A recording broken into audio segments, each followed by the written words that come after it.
Bom dia, boa tarde ou boa noite, sejam bem-vindos a mais um vídeo no canal. Eu sou Cleiton Mo e hoje eu vou mexer no vespeiro chamado Fandom de Sonic, porque é um vespeiro, viu? Eu acho que é pior do que a de Pokémon. Vamos lá.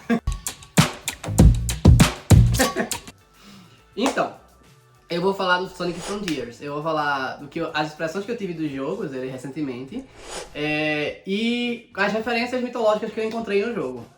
Vamos começar. Primeiro, a história, ela se passa numa situação que Eggman vai mexer em umas ilhas que ele encontrou e que essa ilha ela tem vamos dizer assim, uns artefatos, umas estruturas, umas construções meio estranhas e que aparentemente ressonam com um universo digital. Digimon, né? O nome disso, né? Mas, como é que diz? Ele tenta fazer isso e aí ele acaba sendo abduzido para a área digital desse lugar. Por alguns eventos, Sonic, Tails e Amy estavam investigando a Starfall Islands e são arrastados para lá, para essa situação, para essas ilhas, e eles se encontram lá nessas ilhas e de repente Amy e Tails desaparecem e Sonic fica sozinho e ele começa a ir atrás dos outros. E aí eles acabam encontrando que todos eles foram abduzidos para a área digital, mas Sonic foi o único que conseguiu escapar dessa área digital. Os outros, eles ficam entre os mundos, entre a digital e a real. Eles ficam como se fossem hologramas. E aí Sonic passa a investigar o ambiente enquanto tenta resgatar os amigos. Na verdade, o contrário, né? Tenta resgatar os amigos enquanto investiga o ambiente. E aparece outro personagem chamado Sage, uma menininha de inteligência artificial que Eggman fez enquanto estava no mundo digital, para ele poder ter uma forma de escapar de lá e simular algumas coisas enquanto ele estuda, para poder usar aquele poder encontrado naquelas ilhas. Bem, eu resumi a história, é basicamente isso, sem muito spoiler, que aconteceu ali em Sonic. Eu achei a história uma premissa muito boa, porque eles tratam um ambiente que até então eu não tinha visto nos jogos de Sonic. Não tô falando do Digital World, não, de Digimundo, não. Eu tô falando sobre eles falarem dos Ancients, né? Eles falarem do povos antigos de uma forma de parar pra estudar direitinho, bonitinho lá, não sei o que, falar sobre eles, porque eles vieram. Por exemplo, quem são as Moradas do Caos? O que são as Moradas do Caos? Quem são os Ancients? Eu acho que eles aprofundaram nesse jogo. Eu achei bem legal. Eu achei bem interessante. Tem algumas citações sobre outros jogos de Sonic, né? Por exemplo, eles falam dos babilônicos, tem uma parte. E aí os babilônicos são do Sonic... Toda vez eu confundo o nome, Sonic Riders. Tem lá no Sonic Riders. Eles falam dos Echidnas do Sonic lá com Knuckles. Eu gosto de chamar de Echidna, que na realidade pra mim é Echidna, mas enfim. Eles falam sobre outros jogos que são citados e aí falam do Povo das Sombras, né, no caso de Shadow, enfim. Vai falando da galera e aí vai acontecendo isso.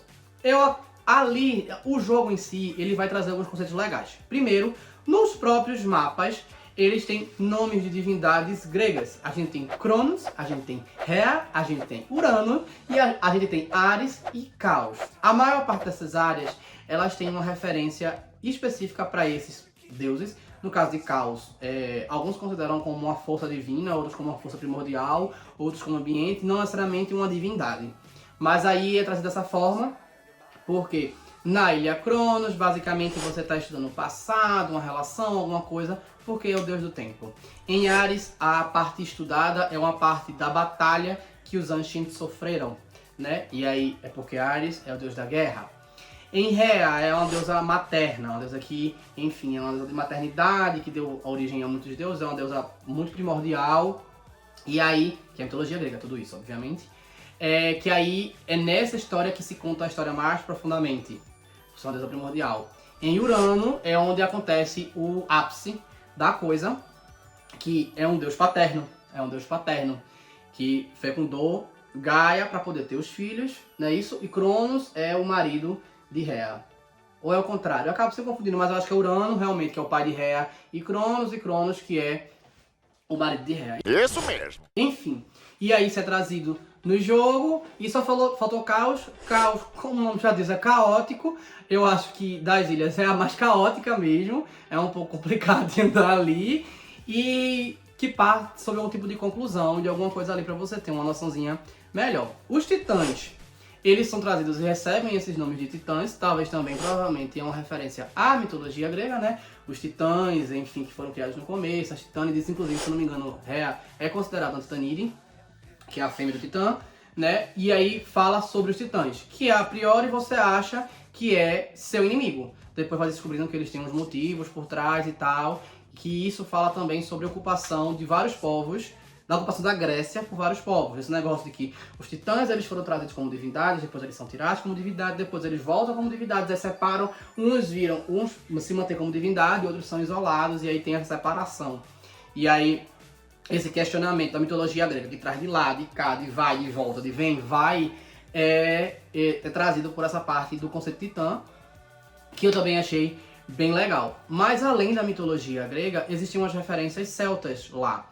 Alguns campos referem aos campos que são citados em mitologias gregas, em mitologias celtas. Existem a questão dos portais, que são muito comuns na mitologia celta, não tanto na grega, mas na celta é muito comum a questão de portais. Então já outro universo já é isso. A questão de ter universos paralelos também, como eu já falei em outros vídeos do canal, também é uma referência à mitologia celta. Existe um momento que você escuta uma voz do além, mas vem uma neblina para falar isso com você. Também isso é uma citação à mitologia celta.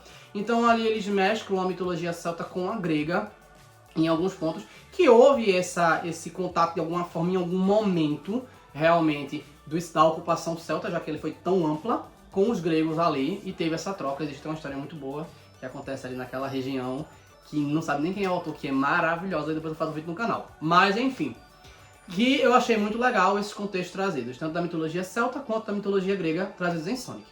Bem, agora da jogabilidade. Os estágios eu achei legais, alguns poucos são repetitivos, não achei que eles são repetitivos, mas a ambientação deles são repetitiva. Green Hill é espremido até não dá mais, a área de cidade também é espremida até não dá mais, mas os estágios possuem uma dificuldade ok. Eu achei legal, realmente. A minha crítica e ao mesmo tempo o elogio para esse jogo na parte dos estágios são as Red Star Rings. As Red Star Rings, elas são um dos desafios mais comuns de Sonic e que você tem que fazer elas de uma vez, numa ida só, para poder computar no final. Nesse jogo isso não acontece. Você pode pegar 3, depois pegar 2, depois... Eu acho que talvez eles quiseram passar pano para isso por ser um universo digital, então já vai ficando registrado. Alguma coisa desse tipo. O que pra mim é uma coisa boa. Eu sei que pra muitos vai dizer que isso é péssimo, porque facilita. Mas, gente, tem jogo que é absurdo. No Lost World mesmo, tem estágio que pra juntar as 5 é um caos. Mas, nesse caso você pode botar desse jeito. Agora, o problema é que eu achei que a grande maioria das Red Star Rings, na maioria dos estágios, ela tá no meio do caminho. Você não precisa procurar, ela tá no meio do caminho. Você tem que, eita, pega aqui pra direita mais um pouquinho, eita, pega aqui pra esquerda mais um pouquinho, só pra pegar elas. Não é um negócio que eu vou ter que desviar, que eu vou ter que entender, que eu vou ter que ver, ou não vai ter que pular mais alto pra ver que tem um ali, ou alguma coisa desse tipo. Não, ela acha no meio do caminho assim, tá ali, ó, peguei. Aí isso eu achei, podia registrar, massa. Tá entregue boa parte? Não é legal. Não achei legal pra Sonic, eu achei que tirou um pouco da dificuldade a respeito disso.